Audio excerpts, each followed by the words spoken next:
के बाहर सब्जियों की टोकरी रखी है। अंदर एक कमरे में मीरा बैठी हुई थी। उसके सामने माँ की पुरानी साड़ियाँ, कैंची और सुई धागा पड़ा है। मीरा एक पुरानी गुलाबी साड़ी से नया कुर्ता बना रही है।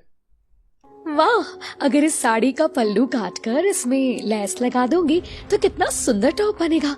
कोई भी देखेगा तो कहेगा बिल्कुल मार्केट का डिजाइनर कुर्ता है। मीरा सुई से टांके लगाते लगाते खड़ी होती है और आधा तैयार टॉप अपने ऊपर रखकर आईने में देखती है। हाय, अगर मेरे पास पढ़ाई का मौका होता तो मैं फैशन डिजाइनर ही बनती। पर चलो, सपना देखना भी बुरा नहीं है। इतने में दरवाजा खुलता है। उसकी माँ थकी हुई सिर पर सब्जियों की टोकरी रखे अंदर आती है, पसीने से लथपथ और गुस्से में। अरे मीरा, तू फिर से यही सब करने बैठ गई। दिन रात इन पुराने कपड़ों को काट काट कर उल्टे सीधे कपड़े बनाने में ही लगी रहती है। इससे पेट भर जाएगा क्या? हाँ, पढ़ाई लिखाई तू वैसे भी नहीं कर पाई, अब ये भी शुरू कर दिया। आपको तो पता ही है ना माँ, यही चीजें तो हैं जो बड़े बड़े लोग करते हैं। पुराने कपड़ों को नया रूप दे करके लोग कितना नाम और पैसा कमाते हैं। ये बेकार नहीं है, ये मेरा हुनर है। हुनर वुनर छोड़, ये सब सपने गरीबों को शोभा नहीं देते। उठ, पहले झाड़ू पोछा कर, और हाँ, खाना भी बना लेना। आज मैं बाजार नहीं जा रही हूँ, तेरे बापू भी मजदूरी पर गए हैं, वापस आएंगे तो खाना चाहिए होगा। मीरा चुपचाप अपनी बनाई हुई ड्रेस को हाथ में कसकर पकड़ लेती है। उसकी आंखों में आंसू आ जाते हैं, पर चेहरे पर कॉन्फिडेंस होता है। वो धीरे से अपने आप से कहती है, आज भले कोई मेरी बात ना समझे, लेकिन एक दिन इन्हीं हाथों से बनाए कपड़े मुझे पहचान दिलाएंगे और तब सब कहेंगे, मीरा तू वाकई फैशन क्वीन है। गांव में पहली बार इतना बड़ा फैशन शो होने वाला था। गांव में रंग बिरंगे बैनर लगे थे। ये शो गांव का सबसे बड़ा परिवार अग्रवाल परिवार करा रहा था। उनके 3 बेटे और 2 बहुएं थीं, जो शहर के नामी गिरामी फैशन ब्रांड से जुड़ी हुई थीं। गांव के लोग बहुत एक्साइटेड थे, क्योंकि ये पहली बार हो रहा था कि किसी गांव में फैशन शो आयोजित हो। मीरा अपनी माँ के पास दौड़ती हुई आती है। माँ घर के बाहर रखी सब्जी की टोकरी में से सब्जियां छांट रही थी। माँ, गांव में फैशन शो हो रहा है, सब लोग उसमें भाग ले रहे हैं। मैं भी हिस्सा लूंगी, मुझे भी अपना हुनर दिखाना है। अरे पगली, वहाँ सब अमीर घरों की लड़कियाँ आएंगी, उनके पास अच्छे अच्छे कपड़े होंगे, अच्छे गहने होंगे। तू वहाँ जाएगी तो लोग तुझ पर हंस देंगे। माँ, यही तो मौका है मेरे जैसे लोगों के लिए, जिनके पास पैसे नहीं होते लेकिन टैलेंट होता है। मैंने कितनी बार कहा, ये पुराने कपड़े से भी नए डिजाइनर कपड़े बनाए जा सकते हैं। प्लीज माँ, प्लीज मुझे जाने दो। थोड़ी देर तक चुप रहती है, फिर मीरा के चेहरे की चमक देखकर नरम पड़ जाती है। हाँ, चल ठीक है, कर ले अपनी कोशिश। अगर इतना ही मन है तो भाग ले, जीत हो या हार हो, कोशिश पूरी करना। मीरा के चेहरे पर खुशी चमक उठती है। मीरा रात भर अपनी माँ की एक पुरानी लाल सिल्क साड़ी निकाल कर बैठती है। वो उसमें से एक सुंदर लहंगा चोली बना देती है। चोली पर सुनहरी धागे से हाथों से कढ़ाई करती है और दुपट्टे को हल्का सा नेट लुक देने के लिए काट छांट करके सजाती है। कल जब मैं इसे पहनूंगी तो सब चौंक जाएंगे। ये ड्रेस मेरी पहचान बनेगी। गांव के खाली मैदान में बड़ा स्टेज लगाया जाता है। रंगीन लाइट्स, कुर्सियों की कतार और मंच पर लाल कालीन बिछा था। चारों तरफ सारे गांव वालों की भीड़ इकट्ठी हुई पड़ी थी। चीफ गेस्ट की जगह पर वही अमीर अग्रवाल परिवार बैठा था। सबसे आगे उनकी 2 बहुएं बैठी थी, जो महंगे गाउन पहनकर आई थी। उनके 3 बेटे भी पास बैठे थे। सबसे छोटे बेटे आरव की निगाहें बार बार भीड़ की ओर जा रही थीं। आज का फैशन शो शुरू होता है। सभी पार्टिसिपेट करने वाली लड़कियां एक एक कर स्टेज पर आएंगी और अपना हुनर दिखाएंगी। धीरे धीरे लड़कियां स्टेज पर आती हैं, रैंप वॉक करती हैं और तालियां बजती हैं। सबसे अंत में मीरा की बारी आती है। वो अपनी बनाई हुई लाल सिल्क की ड्रेस पहनकर स्टेज पर आई। उसकी सादगी और आत्मविश्वास देखकर सबकी नजरें उस पर ही रुक गईं। अरे ये तो मीरा है, मजदूर की बेटी। देखो कितनी सुंदर लग रही है। मीरा ने आत्मविश्वास के साथ रैंप वॉक किया और स्टेज पर पहुंचकर उसने मुस्कुराते हुए सबको नमस्ते किया। चीफ गेस्ट की सीट पर बैठे आरव की आंखें मीरा पर ही रुक गईं। उसने पहली बार किसी लड़की को इतना कॉन्फिडेंट और अलग देखा था। सब लड़कियों के बाद जब रिजल्ट अनाउंस हुआ तो अनाउंसर ने कहा, आज की विजेता हैं गांव की मीरा। इन्हें miss fashion of the year का अवार्ड दिया जाता है। पूरा गांव तालियों से गूंज उठा। मीरा की आंखों में खुशी के आंसू थे। माँ दूर से मुस्कुराते हुए ताली बजा रही थी। उस रात शो खत्म होने के बाद अग्रवाल परिवार अपने घर लौट जाता है। माँ, मुझे एक लड़की पसंद आ गई है। वो कौन है बेटा? माँ, वही लड़की जिसने फैशन शो जीता था, मीरा। उसमें एक अलग कॉन्फिडेंस है।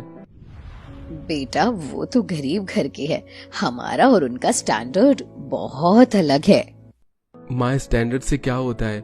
हमारे घर की दोनों बहुएं अमीर घरों से आईं, पर क्या वो हमें इज्जत दे पाती हैं? मीरा में सच्चाई है, हुनर है, मैं उसी से शादी करूंगा। ठीक है बेटा, तेरी खुशी में ही हमारी खुशी है। मैं रिश्ता भेज दूंगी। कुछ दिनों बाद अग्रवाल परिवार ने मीरा के घर रिश्ता भेजा। मीरा का गरीब परिवार तो खुशी से फूला नहीं समाया। बेटी, आज सच में हमारी किस्मत खुल गई। इतना बड़ा घर तुझसे रिश्ता जोड़ना चाहता है। मीरा थोड़ी हिचकिचाई और शर्माती है। बेटा तू हमेशा हमारी शान रही है, अब तू उस घर में भी चमकेगी। कुछ ही समय बाद मीरा और अरब की शादी हो गई। शादी के दिन मीरा ने साधारण लाल लहंगा पहना, जबकि उसकी दोनों जेठानियां रिया और सोनम बेहद महंगे डिजाइनर लहंगे पहनकर दुल्हन से भी ज्यादा सज धज कर आई। मेहमानों के बीच खुशफुसाहट शुरू हो गई। देखो देखो कैसी दुल्हन लाई है, बिल्कुल गांव के गंवार लग रही है। हाय, सच कहा, दुल्हन से ज्यादा तो जेठानियां चमकती हैं। अरे, इतने बड़े घराने ने ये कैसी साधारण बहू लाई है? लड़की भले ही गरीब है, पर चेहरे पे आत्मविश्वास तो देखो, कुछ तो अलग है इसमें। मीरा सब सुन रही थी, लेकिन चुपचाप मुस्कुराई। फिर शादी होकर मीरा पहली बार अपने ससुराल के बड़ी हवेली जैसे घर में कदम रखती है। वो बड़ा सा हॉल और झूमर देखकर चौंक जाती है। इतना बड़ा घर, मेरी तो किस्मत खुल गई। गृह प्रवेश के समय दोनों जेठानियां सामने खड़ी हो जाती हैं। अरे देखो तो, इस गांव की बहू ने कितना सिंपल लहंगा पहना है। क्या यही मिस फैशन है? हाँ दीदी, इसे फैशन का क्या ही पता, बस वही पुराने कपड़ों को काट काट कर कुछ बना देती होगी। अब देखना हमारे बीच कैसे टिकेगी ये। दीदी, मैं मानती हूँ कि मुझे ये सब नहीं आता, लेकिन जो आता है ना उसमें पूरी कोशिश करती हूँ, बाकी तो समय ही बताएगा। दोनों जेठानियां तिरछी मुस्कान देती हैं और वहां से चली जाती हैं।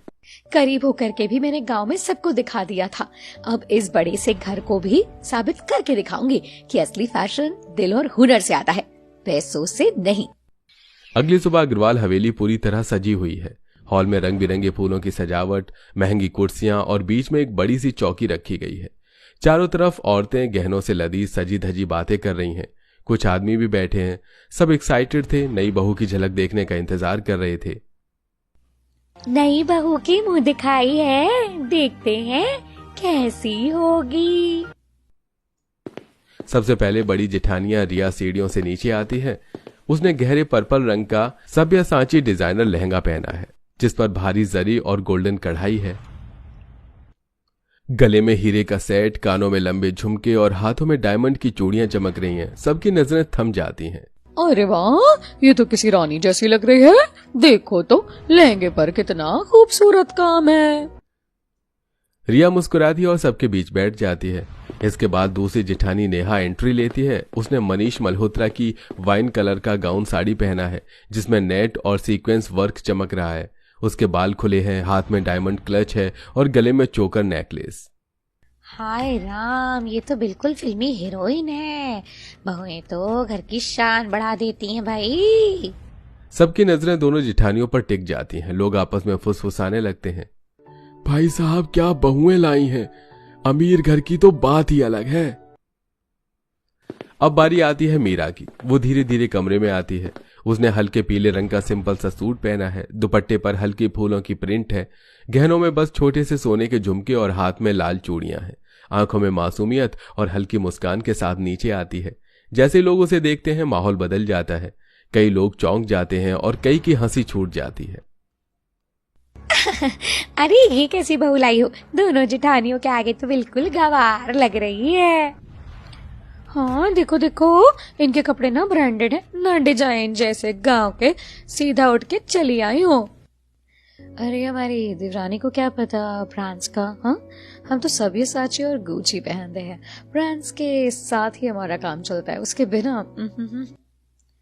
बिल्कुल सही। और वैसे भी इसके और हमारे स्टैंडर्ड में बहुत फर्क है, ये तो गांव की सादगी लेकर आई है। सब लोग हंस पड़ते हैं। मीरा सब सुनती है पर चुप रहती है। वो बस हल्की मुस्कान के साथ सबको नमस्ते करती है। उसकी आंखें थोड़ी नम हो जाती हैं। आज सब मुझे साधारण समझ रहे हैं, लेकिन एक दिन यही लोग मेरी पहचान पर गर्व करेंगे। जब सब लोग वहां से चले जाएंगे तो सास कहेगी, कोई बात नहीं बेटा, तू अपनी जेठानियों की बात पर ध्यान मत देना, वो तो ऐसे ही सब लोगों को एक नजरिए से ही देखती है, सबको सिर्फ कपड़ों से ही तौलती हैं। एक दिन सब घरवाले रिश्तेदारी में एक शादी में गई। शादी का बड़ा सा हॉल, चारों तरफ सजावट, लोग तैयार होकर इधर उधर घूम रहे हैं। तभी अमीर परिवार की तीनों बहुएं एंट्री करती हैं। सबसे आगे मीरा और उसके पीछे दोनों जेठानियां। रिया ने गोल्डन जरी वर्क का मैरून लहंगा, भारी कुंदन की ज्वेलरी और नेट का दुपट्टा। नेहा ने सी ग्रीन कलर की heavy gown, style sari, diamond set और क्रिस्टल क्लच। मीरा ने सिंपल गुलाबी कॉटन सिल्क की साड़ी, हल्की गोटा पट्टी की बॉर्डर और छोटी सी चांदी की चूड़ियां। लेडीज एक दूसरे से फुसफुसाते हुए कहती हैं, हाँ, ये मेहरून वाला तो वही डिजाइनर है ना जो आलिया भट्ट ने पिछले अवार्ड शो में पहना था। लेकिन तीसरी बहू, अरे इसकी साड़ी तो बड़ी सिंपल सी है, शादी में कौन इतनी हल्की साड़ी पहन कर आता है भाई। रिया और नेहा एक दूसरे की तरफ देखकर मुस्कुराती हैं और ताने मारते हुए बोलती हैं, हम तो सिर्फ ब्रांडेड कपड़े पहनते हैं, ब्रांड से नीचे तो हमारी पहचान फीकी पड़ जाएगी। बिल्कुल दीदी। और फिर हमारे इस गरीब वाली भाभी के स्टैंडर्ड में तो जमीन आसमान का फर्क है ही ना। दोनों हंसते हुए आगे बढ़ जाती हैं। कुछ और औरतें आगे आकर दोनों जिठानियों के साथ फोटो खिंचवाती हैं। आओ आओ, एक पिक्चर हो जाए। अरे कितनी सुंदर ड्रेस है। हाँ बिल्कुल, सोशल मीडिया पर डालेंगे, सब पूछेंगे कौन डिजाइनर की है। रिया और नेहा खुशी खुशी पोज देती हैं। पीछे खड़ी मीरा और उसकी नंद वहीं रह जाती हैं। भाभी, आप इनकी बातों पर ध्यान मत दो, ये दोनों भाभी आपको ना ऐसे ही रौब दिखाती हैं पैसों का। नहीं दीदी, ऐसा मत कहिए, आखिर ये भी तो आपकी भाभी हैं, इनके बारे में बुरा मत बोलो। भाभी, आप कितनी साफ दिल की हो, ये आपकी सबसे अच्छी ताकत है। शाम के टाइम शादी से आने के बाद मीरा आईने के सामने खड़ी होती है। उसने हल्की गुलाबी रंग का सिंपल सलवार सूट पहन रखा है। वो खुद को देख रही होती है और मन ही मन में सोचती है, सब कहते हैं मेरे कपड़े बहुत सिंपल हैं, सच में दूसरों के सामने मैं कितनी फीकी लगती हूँ। इतना कहते ही दरवाजा खुलता है और उसकी नंद कमरे में आती है। नंद के चेहरे पर प्यारी सी मुस्कान होती है। भाभी, आप अपने कपड़ों को लेकर इतना इनसिक्योर मत फील करो। इंसान की पहचान उनके कपड़ों से नहीं बल्कि उनके संस्कार और हुनर से होती है। ये तो आप सही कह रही हैं, लेकिन मुझे भी तो आपके हिसाब से कपड़े पहनने चाहिए ना। आप लोग इतने अच्छे अच्छे कपड़े पहनते हैं और मैं इतनी सिंपल सी रह जाती हूँ। मेरी वजह से आप सबको भी ताने सुनने पड़ते हैं। भाभी, अगर आपको भी अच्छे कपड़े पहनने हैं तो शॉपिंग कर लो। मम्मी ने भी आपसे कितनी बार कहा शॉपिंग करने के लिए, पर आप जाती ही नहीं। अरे नहीं दीदी, मुझे कपड़ों पर इतना पैसा वेस्ट करना नहीं अच्छा लगता। आप लोगों की तो एक से एक ड्रेस लाखों की होती है। जब मैं मायके में थी ना, तब मैं बहुत क्रिएटिव काम करती थी। मम्मी की पुरानी साड़ियों से कुछ भी बना लेती थी, कभी कॉर्ड सेट, कभी पुरानी चीजों से नई ड्रेस तैयार कर लेना। नंद की आंखों में चमक आ जाती है और वो खुश होकर कहती है, अरे वाह भाभी, ये तो बहुत अच्छी बात है। आपको ये काम जरूर करना चाहिए। ये टैलेंट हर किसी के पास थोड़े ही ना होता है। हाँ दीदी, लेकिन यहाँ तो सब लोग ब्रांडेड कपड़े ही पहनते हैं। अगर मैं कुछ नया बनाऊंगी तो सब मुझे गंवार ही तो बोलेंगे। भाभी, आप गलत सोच रही हो। अगर आप अपने हाथों से कुछ नया बनाएंगी तो वो यूनिक ही तो होगा। वो सिर्फ आपका डिजाइन होगा, आपके दिमाग से अच्छे से निकला होगा। उसे कोई कॉपी भी नहीं कर सकता। यही तो आपकी असली पहचान होगी। मीरा की आंखों में उम्मीद की चमक लौट आती है। वो गहरी सांस लेकर हल्का मुस्कुराती है। शायद आप सही कह रहे हो दीदी, मुझे फिर से काम शुरू करना चाहिए। दोनों मुस्कुराते हुए एक दूसरे को देखती हैं। मीरा के चेहरे पर अब आत्मविश्वास झलकने लगता है। वो सोचती है कि यही समय है अपने हुनर से खुद की पहचान बनाने का। सब लोग लिविंग रूम में बैठे थे। सास सब बहुओं को नए नए ब्रांडेड